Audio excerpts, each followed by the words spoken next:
Olá, vamos viajar no tempo até a antiga Corinto. Pensa num lugar super cosmopolita, agitado, um verdadeiro caldeirão cultural. E bem ali no meio, uma comunidade recém-formada estava enfrentando uma crise de identidade bem séria, que apareceu em dois escândalos que, à primeira vista, não tinham nada a ver um com o outro. Mas o que será que conecta esses dois pontos? É exatamente esse mistério que a gente vai desvendar agora.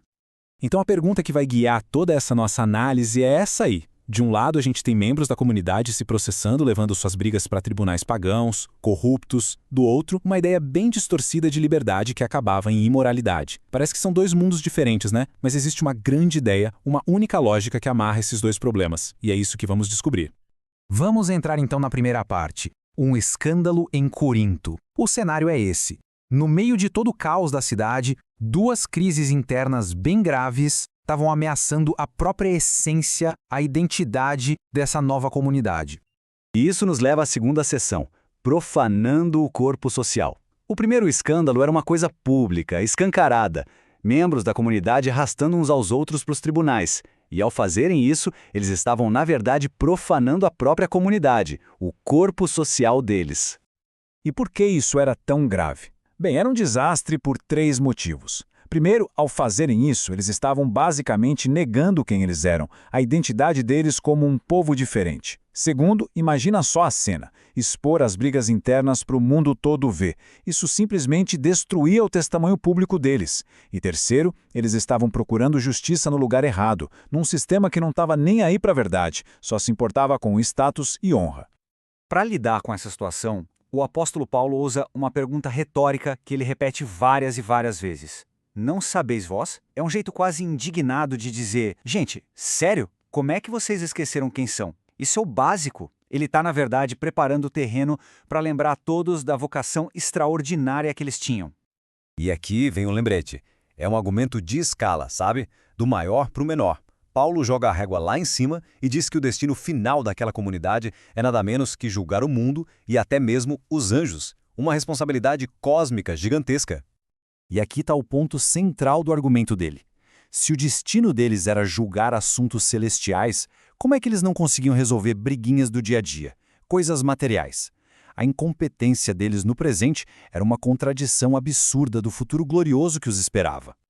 Paulo, então, apresenta duas soluções. A primeira é bem prática. Olha, achem alguém sábio aí dentro do grupo para resolver isso. Simples. Mas a segunda é totalmente radical. Vira a lógica do mundo de cabeça para baixo. Ele basicamente diz que é melhor levar o prejuízo, sofrer a injustiça, do que quebrar a unidade do grupo e manchar o nome da comunidade. A comunhão para ele valia muito mais do que qualquer ganho pessoal. Agora a gente entra na terceira parte, profanando o corpo individual. A crise aqui se aprofunda. A gente sai do corpo social, do grupo, e vai para o corpo de cada pessoa. Uma ideia toda errada sobre liberdade estava levando à profanação do corpo de cada um. Parece que os coríntios tinham um slogan, uma frase de efeito que talvez eles tenham tirado de um ensino do próprio Paulo. Todas as coisas me são lícitas, ou seja, tudo me é permitido. A resposta de Paulo é genial. Ele diz, ok, mas nem tudo convém. A liberdade de verdade não é sobre o que se pode fazer, mas sobre o que é bom, o que edifica. A verdadeira liberdade não te escraviza aos seus próprios desejos. O segundo slogan deles era uma analogia que não fazia sentido. Eles diziam, comida é para o estômago e o estômago para a comida. A lógica era, assim como a fome é natural e precisa ser satisfeita, o desejo sexual também seria. De qualquer forma, Paulo simplesmente destrói esse argumento. Ele diz que comida e estômago são coisas passageiras, mas o corpo não. O corpo tem um propósito muito, mas muito mais elevado. E é aqui, na quarta parte, que a gente chega no coração de tudo. O corpo como templo. Essa é a grande ideia que conecta os dois problemas. A resposta não é só uma lista de regras, mas uma teologia do corpo poderosa. É aqui que os dois escândalos finalmente se encontram. Vamos construir essa teologia. O primeiro pilar é esse. O corpo tem um propósito sagrado. Ele não é uma ferramenta neutra para a gente usar como quiser. Não, ele é um vaso, algo projetado para o Senhor, consagrado para um relacionamento com Cristo. O segundo pilar adiciona uma dimensão de eternidade.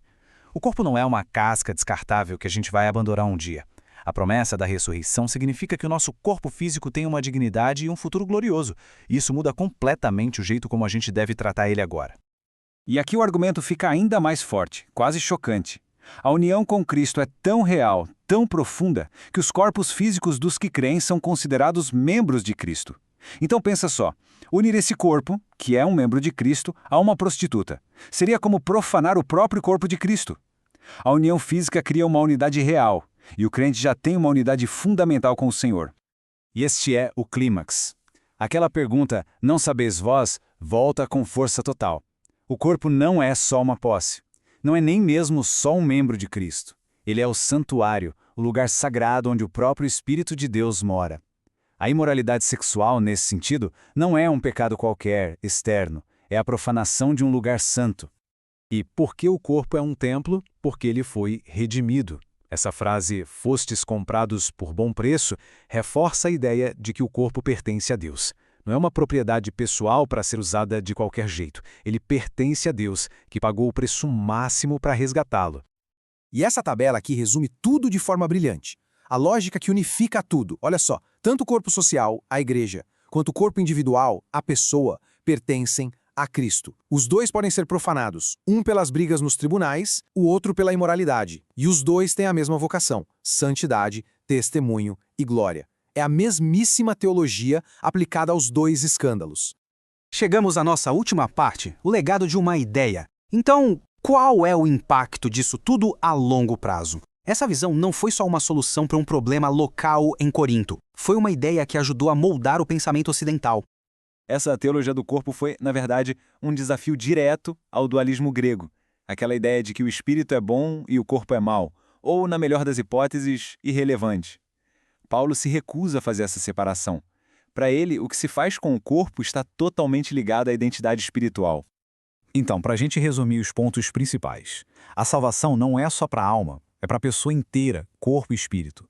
As nossas ações físicas têm um significado espiritual profundo. E, por consequência, essa visão afirma que o mundo material não é algo ruim para a gente escapar, mas algo bom, criado por Deus e que um dia vai ser totalmente redimido. E isso tudo deixa uma pergunta final para a gente pensar. Numa cultura que tantas vezes diz que o que se faz com o corpo não tem nada a ver com quem se é de verdade, como é que essa ideia tão antiga de um ser humano completo, integrado, corpo e espírito, ainda pode nos desafiar? Como ela pode, talvez, remodelar as nossas conversas sobre ética, identidade e propósito nos dias de hoje?